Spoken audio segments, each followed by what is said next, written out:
DVDs I'd go back for in case of a natural disaster. Let's get into it.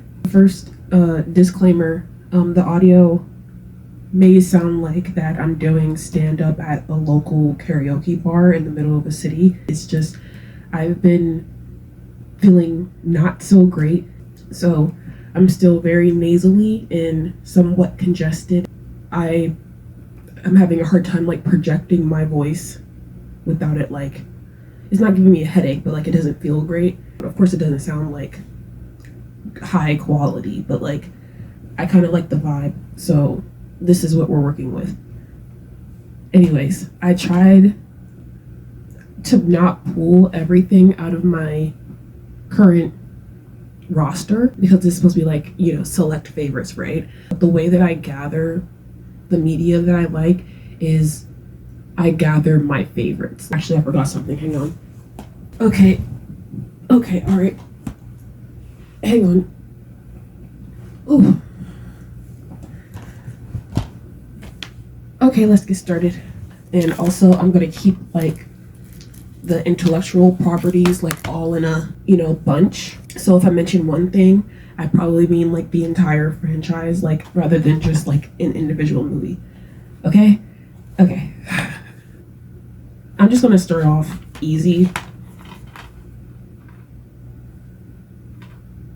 Of course, growing up, I wasn't as big of a Disney fan as I thought I was. Like, I definitely enjoy Disney, and out of the whole Disney versus Nick versus Cartoon Network war, I don't know what to call it, I definitely remember watching more Disney, and then at certain parts of my childhood I remember watching more Nick. As I got older, I started watching more Cartoon Network. It depended on what was on, because they all kind of fell into like this weird gray area where it's like, I liked it, but was I enjoying it, you know? Just being online, hearing things from people who are my age, or even maybe a little bit older, that the Disney Renaissance era of movies, so like the original animated, like The Little Mermaid, Cinderella, Sleeping Beauty, all the way up to maybe like The Lion King and whatever else. I literally can't think of anything else. That era of movies is supposed to be the like holy grail of like Disney animation. Like, if you love Disney, you love those movies. I personally don't remember sitting down and watching any of them, or sitting down and enjoying any of them to the point where I'm just like, I want to watch this movie again. Round 2. Play it back. I had a really eye-opening conversation with my best friend one day. Recently. Oh my gosh. We were talking about like childhood movies and stuff that we like, and I told them, I'm just like, I realized that I don't really care for Disney movies all like that. And they're just like, oh, well, at least you like this and this and this. I'm just like, do I though? Like, I really had to sit and think about it. And I had thought about it. And I think it's because, for me, my favorite childhood movies, like the ones that I feel very close to, very connected to, like how people feel with the Disney Renaissance era of movies, are more 3D animation-based movies than 2D. I realized a while ago that I am very much a DreamWorks kid. The conversation never goes into 3D animation. The farthest it goes is like Disney Pixar, and that's it. I feel like DreamWorks is in this weird gray area. It's like either loved it or you hated it, because it isn't the prettiest art style amongst, you know, childhood cartoons, even into like my early teens and like early adulthood, like, and now, like, I love it still, and I never understood why. But the conversation I had with my best friend, they were like, I guess you just had a more of an appreciation for 3D animation over 2D, and that's fine. I'm just like, maybe that is what it is. Maybe 2D had like a, I don't know, something more eye-catching to me than 2D, even though I love and enjoy early 2D animation, like the rubber hose era of Disney and like early Disney animation. Like it fascinates me. Like I love the 1930s, 40s, like old school animation, and even like early Disney, like the, you know, the raw like drawings and the flip, like paper flipping and everything. Like it's great. As an artist, I really appreciate it and love looking at it. But there's something about this. Like I could watch this over and over. Like this is probably, like Madagascar is probably my DreamWorks comfort movie. And that's saying something. I used to joke all the time with one of my old friends and just talking about Shrek unironically. And that's how I realized how much I really loved Shrek. I asked my mom one day what my like childhood movie is, like when I was like little, like very small. I'm just like, is there any movies that like I clung on to? Because I don't remember anything like what I would watch movie wise. And she said that I would always ask my grandma to put on Shrek. And I thought that that was so funny because I'm just like, I can't believe I actually loved Shrek unironically when I was a baby. And I'm just like, that makes so much sense now. So me and DreamWorks, we're like this apparently. So that's why my next movie is the B movie. And yes, I'm very serious about this. And also I put Megamind in here. This is the double feature. I found this for like, I don't know, not even like $5 at like Big Lots or something. But it's Megamind and Monsters vs. Aliens. I know I just went on this whole thing about DreamWorks movies and how I'm like the #1 DreamWorks animation defender. Never could really get into Monsters vs. Aliens. I can watch it, like I'll put it on in the background and then at like a certain point I'll tune in, but I don't know what it is about it. But Megamind, yeah, probably my second favorite comfort DreamWorks animation movie. Like I'll pop in, like if I really just want to hear something in the background, or if I want to watch a movie for the sake of watching a movie but don't know what to watch, I'll either pop in Madagascar or Megamind. And in that whole bundle, that also includes like Shrek, Shrek 2. Not a fan of the rest of the Shreks, so I'm not going to talk about them. Flushed Away too. Flushed Away is a great movie. There's probably one or two other ones, but yeah, those are my top DreamWorks movies. Next, since we're in the realm of like gray area childhood experiences, I was definitely a Wallace and Gromit girly growing up. Like, I was into so many things. That's it. That's the end of the sentence. I just stumbled upon a lot of things. Like either they were on like a random channel that I found, or we just had like a DVD of it and we would watch it over and over. I can't tell you how I got into Wallace and Gromit, but Curse of the Were-Rabbit, I had it like, I don't know what it is. I've never been to a Salvation Army ever in my life, but me and the same like old friend, we had went because she was looking for something specific. I wouldn't be me if I didn't go to the media section. I'm always looking at games and movies. And toys too, like if it's cool enough, like a nice toy section. I always enjoy a nice toy section. But the DVDs, I found this, went home, put it in immediately. I love Wallace and Gromit just in general, but there was something about this movie that always stuck with me, like visually. I was always a big fan of stop motion animation. Of course, I'm all into Leica, so like Coraline, Paranorman, Kubo and the Two Strings, yeah.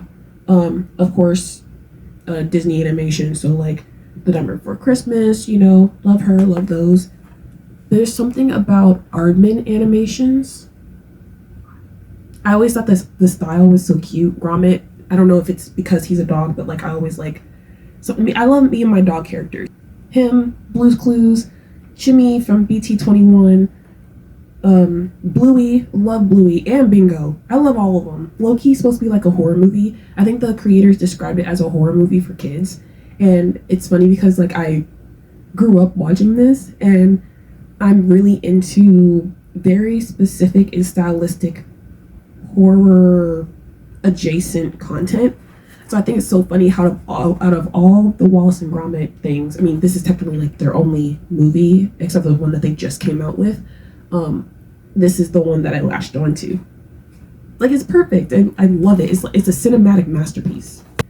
So now that that's out of the way, I did mention the Nightmare Before Christmas, Coraline, all that stuff. I do have those. They're not going to be brought up here because it's like, those are kind of like givens. Those are just like, duh. Of course I would go back for those, but I'm trying to get like the things that like, would you risk your life to go back and grab these?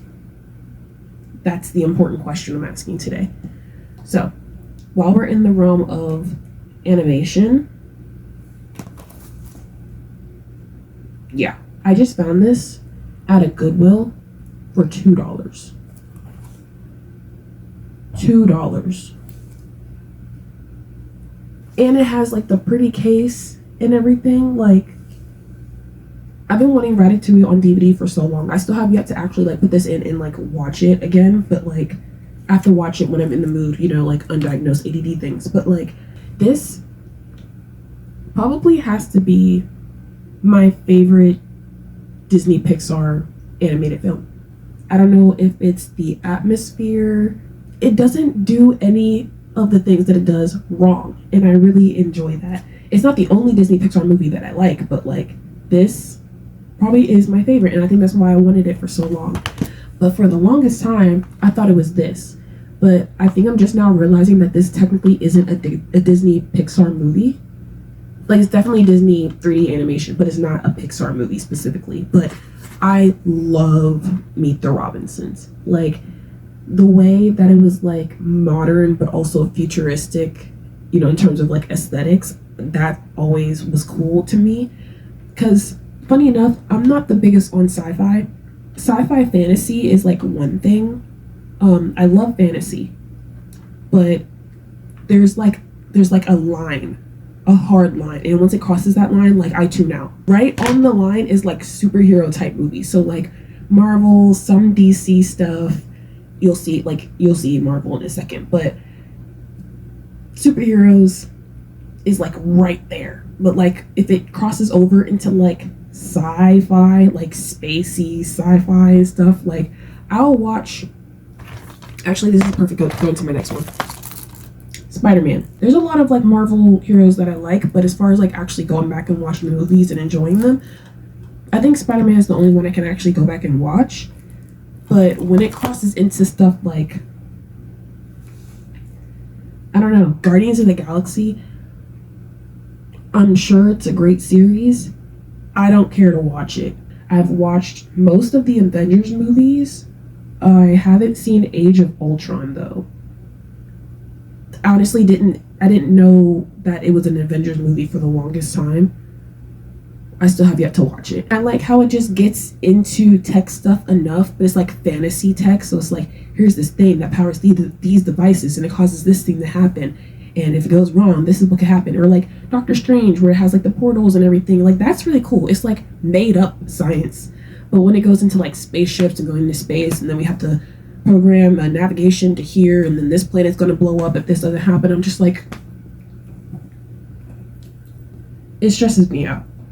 That's my opinion on that. So we have the original Tobey Maguire Spider-Mans, like the whole thing. But this is what I have. I have a 3-movie collection, Blu-ray, of the Tom Holland Spider-Man movies. I thought this was very cool. And of course, Spider-Verse Spider-Man, Miles Morales. You want to talk about an animation masterpiece? I didn't think that it could get any better. Just animation in general. I didn't think it could get any better. But then this came out, and then it's just like, hold the phone. I've really been in my art appreciation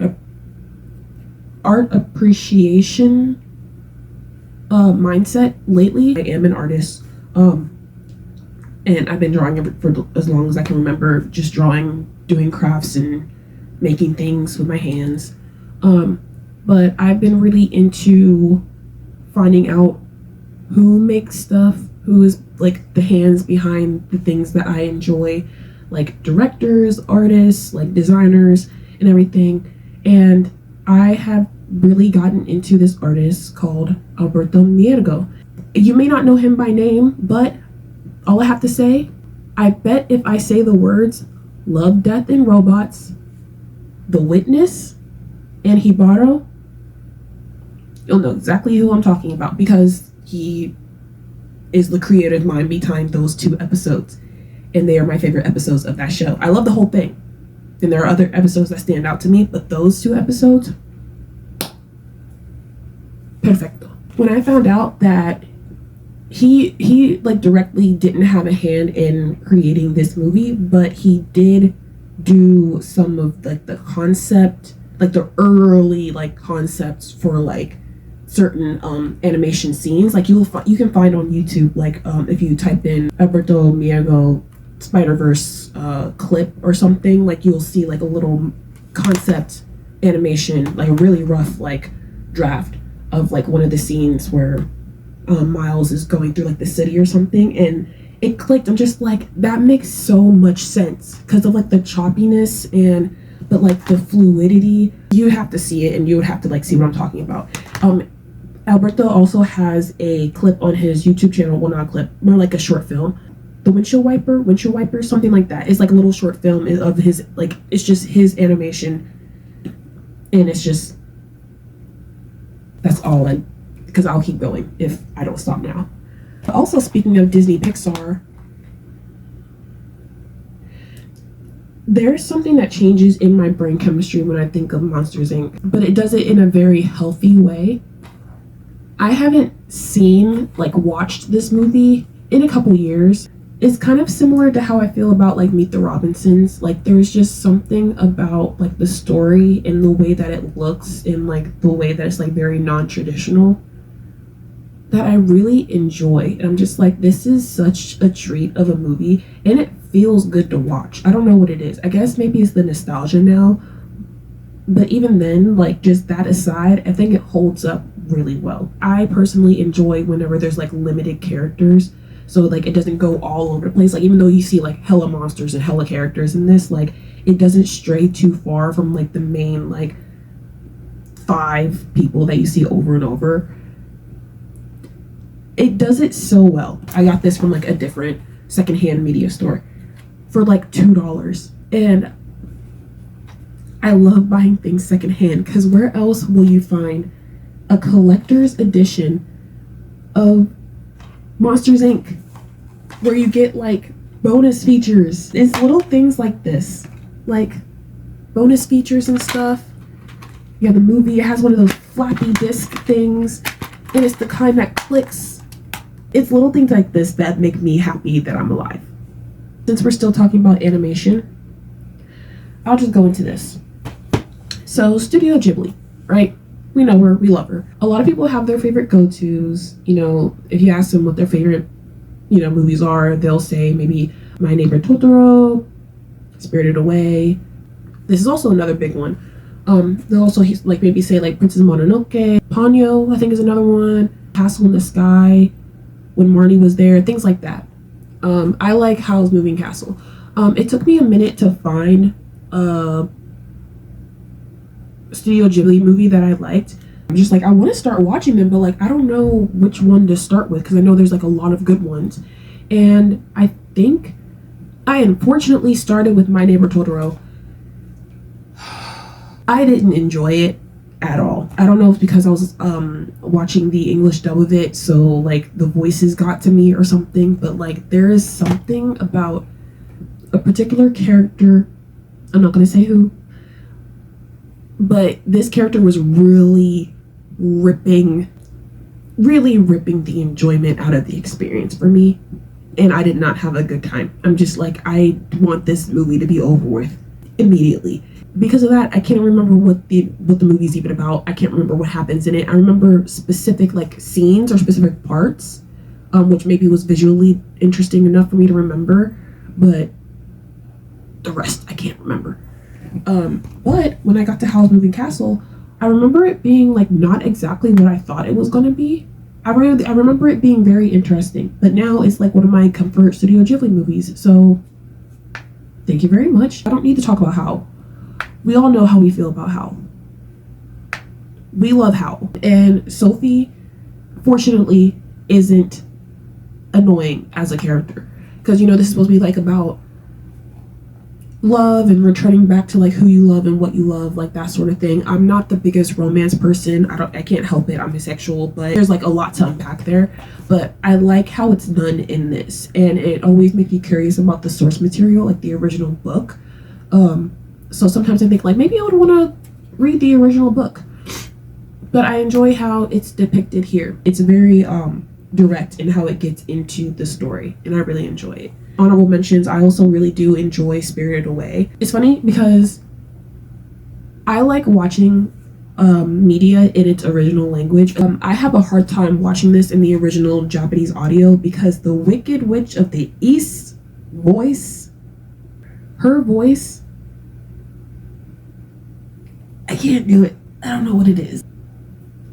But Spirited Away, I love watching in the original Japanese audio. So if you had the chance to watch it like with the original audio, especially if you're learning Japanese, I feel like it's really good for like listening. So that brings me to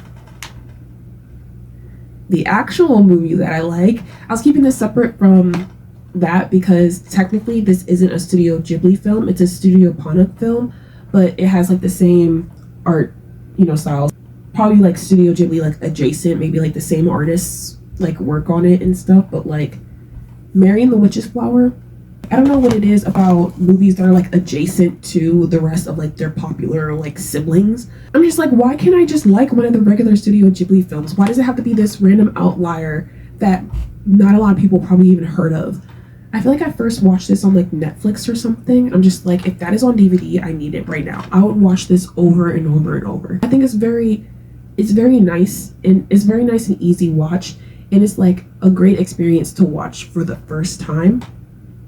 I just really enjoy it. I love Gib and Tib. I love Mary, like how like determined she is, like as a character. Like she's like a kid, but I don't know, she doesn't really hold back with her emotions, and I really enjoy seeing that for her. So yeah, this is by Hiramasa Yonebayashi. So Mary and the Witch's Flower. So if you get a chance to watch it, it is a G Kids film. So like I said, whatever correlation that is, I'm not 100% sure. I'm definitely counting series in this. There's only 2, but I love them both. First, just got to get this out of the way. When I said that I got into Cartoon Network, kind of late in life, like late teens, I was like in the era of like, of course, like Ed, Edd n Eddy, to like maybe like Chowder, up to Adventure Time, Gumball, like whatever that pocket is, that's where I was really like enjoying certain titles. I would glance at stuff like Steven Universe here and there. I'm not too into like the Steven Universe fandom. I like the characters, maybe certain episodes, certain jokes and stuff I enjoy. I wasn't like in it like I was in Adventure Time. And I always thought that I was into Adventure Time kind of late because I didn't watch it as it was on TV, like I did, but like I didn't. At the point where like my classmates knew more about the show than I did, and I'm just like, how do y'all know all this stuff? And they're just like, well, it was just on. And I'm just like, okay, I don't know exactly when I started watching it like all together, but this is my comfort cartoon series next to Gumball and regular show. I have the entire series on DVD because my one friend got like every DVD from me. I had only like one season. Next thing you know, my friend comes around and they're just like, oh yeah, I have this, you like want this? I'm just like, sure. And next thing you know, they start coming around, they're just like, oh, I saw this, so I got this for you. And then eventually they basically got me like the entire series on DVD. And I'm just like, you were already so cool and now you're like even cooler. How is that possible? I don't know, but like, yeah, kind of like bounce around whenever I just put them in just to put them on. I bounce around to like different seasons. I do avoid putting in the final season DVDs though, because I don't want to get sad. When the series ended and I watched the last episode, tears were shed. Hearts were broken. I do get emotional watching stuff, but I don't always cry. Like as far as like actually letting out tears or like sobbing. I don't really do that. The last episode, it was hitting me that it was like finally over, or like that whole thing with like, oh, this is the whole thing that's gonna like that can be reborn and cycled over again, like that sort of thing. I didn't like how real it got after that ended. So now I'm afraid that if I watch that last episode again, or even that last season and the last episode, I'm going to cry again, and I don't like crying on purpose. So that brings me to Soul Eater. This is the only other series that I have on DVD. I haven't finished a whole lot of anime in my entire life. There's a lot of anime that I do enjoy watching. I haven't completed a lot of anime. This is the only anime that I know I've watched, like beginning to end. Do I remember everything that happens? No. That makes for it a good series to watch over again. The only thing is, I wish it wasn't Blu-ray, because the only thing that I have that plays Blu-ray is my PS3, and she's kind of out of commission right now. She's not broken. She just really needs to be cleaned out. The ventilation system shot. Like it needs like it needs like the compressed air treatment. So I literally cannot watch this right now. Yeah, it's been a good time watching this over again. But again, with the whole like I have to watch it when I'm in the mood to watch it, or else I'm not paying attention. It's been a while. Like it's been taking me a while to get through it, but I do enjoy watching it when I do watch it. The art style alone is like great. I love the characters. I love Sol and Waka's relationship. I just love them as like people who are connected and are trying to like find ways to like work together and like build their teamwork and their team ethic. It's beautiful. Oh my gosh, wait, editing Kenya here. Watching back the part about Spider-Man, and I brought up the Miles Morales movie. It's in the Blu-ray case, right? But I don't know why it's just now registering to me that it says Blu-ray and DVD. I bought this and I put a disc in and watched it, and it was definitely the Blu-ray one. But I am just realizing that it's two separate discs, and I could have been watching just the regular DVD one this entire time. Because I still have a DVD player I can use. It just doesn't play Blu-ray. I can watch this right now, and I am so happy because of that. Sometimes I enjoy technology. This is so great. This is such a great discovery. So now that we're kind of like in the series type of realm, I'm just going to pull out all the stops here. Luckily, this will be very easy to carry in a bag or a backpack because it's all in one case. The same friend who got me like pretty much all my Adventure Time DVDs, they were like moving away at some point, and they were just like, do you want this? I'm just like, I'll take it. All 8 movies. I love having like Harry Potter movie marathons. I love offering to like put it on for people, and they're just like, oh, which ones do you have? And I'm just like, bro, all of them.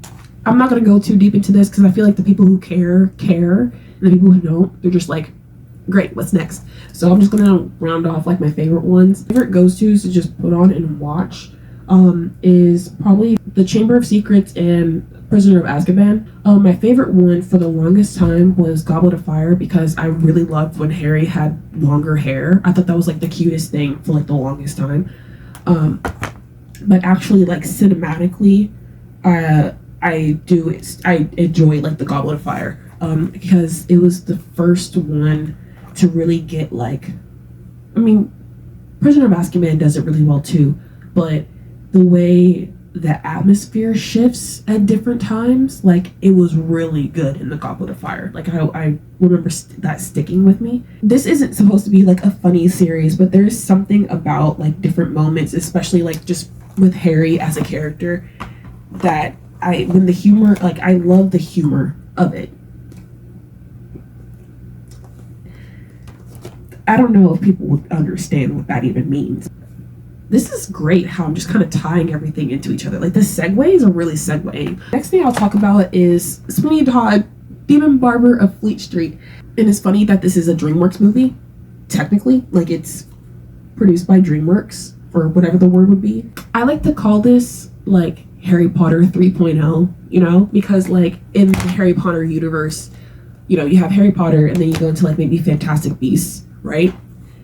Like there's a lot of people who played in the Harry Potter movies in this movie. I don't know, because it's like specifically like a more British production, so it's like the pool is like a little limited. I don't know, but I think it's so funny how like every character in here has been in a Harry Potter adjacent, or at least a Wizarding World type movie, because Johnny Depp was in Fantastic Beasts. But anyways, if you haven't seen this already, first of all, it is a musical. I feel like that might turn a lot of people off.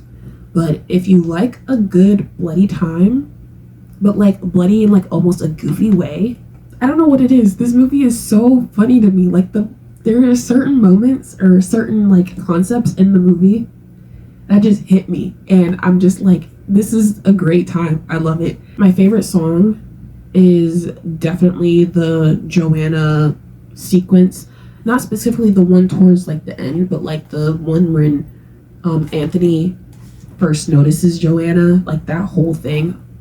Oh my god. And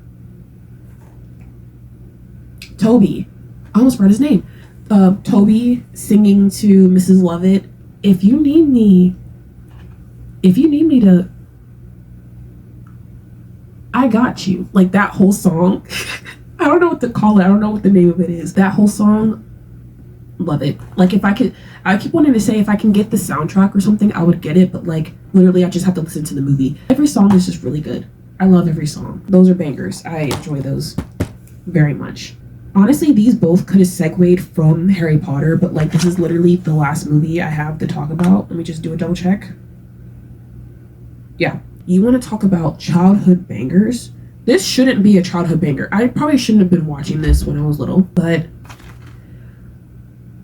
very recently I have discovered that I'm very into the concept of vampires. It's like a lot of people are. It's like you either enjoy them or you're just like, oh yeah, sure, vampires, right? From a very artistic lens, I enjoy the concept of vampires so much. In this movie, there is a split like 2 seconds, right? A good 2 seconds where Lestat and his band are doing like a press conference type thing for like his concert or his album, whatever. And band merch shows up with this very specific like album image poster. This one. The last time I watched this movie, I'm just like, that is something that I would love to have like on my wall as like a poster, a picture, wall art, whatever. So I painted it. Artistically, I love this movie so much. I love the story. I love the way the story like is portrayed. The actors like don't even like Stewart don't listen. The only gripe I have with this movie is not even like the movie's fault. I don't even know if it's the actress's fault. People say that Kristen Stewart in Twilight was stale. People who say that, I feel like haven't really seen this, at least not as an adult, because why can't I remember her name? Jenna? Jenny? Jessie? Jessica? Jessie. It's definitely Jessie. She's not even on the art, like, because she's not Jessie. She's okay. Like, she's literally just okay as a character. I don't see anybody being like, this is my favorite character of Queen of the Damned. Just, people say that Bella was stale. At least Bella showed some emotion. Like, if she wasn't feeling the situation, she would exhale a little bit. Something. I'll just leave it at that. A very great time. A very good time. Love that. Love this for everybody. The soundtrack, great. I love every song that comes out of here. A few honorable mentions. Hoodwinked, one of my favorite childhood animated movies. Scott Pilgrim vs. the World, obviously. Great soundtrack. I love the actors. I loved the visuals and everything. Like the whole Edgar Wright like depiction of everything. It's a comic book on screen, like, kind of like Miles Morales. Into the Spider-Verse. I keep wanting to say Miles Morales, but that's not what it's called. Spider-Man Into the Spider-Verse is like a great depiction of like a comic book on screen, and it's beautiful. I'll end this out on a random note. One of my favorite movies when I was younger, around like 12, 13 years old, for some reason, was Footloose, but specifically the remake of Footloose. I had never watched the original one by that point.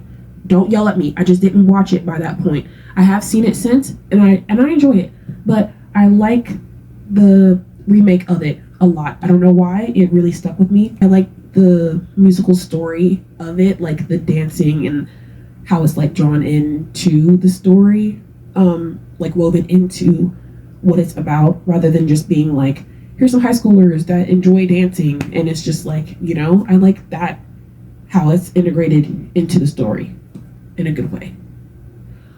That's all. I want to do more things like this where I just talk about my favorite physical media that I have, because it goes without saying that having physical media is a very cool and very, I don't know, it's a very cool. Hi, it's Editing Kenya again. For some reason, the last little bit, like the last couple minutes of this video, got really glitchy and corrupted. I don't know what happened. The sound was fine, but all the visuals got really messed up. So I have to do the outro like this. I don't remember exactly what I was saying in the original video. I think I was just doing a lot of this, but in a nutshell, I just want to say, look into your local secondhand stores and thrift stores. You may stumble upon something that you never thought that you would see in a long time. You could find really cool things, really nostalgic things, all the things. And thank you so much for watching if you made it to the end. Hopefully I can do more stuff like this. And that's pretty much it. So have a good day. Come back soon. Bye.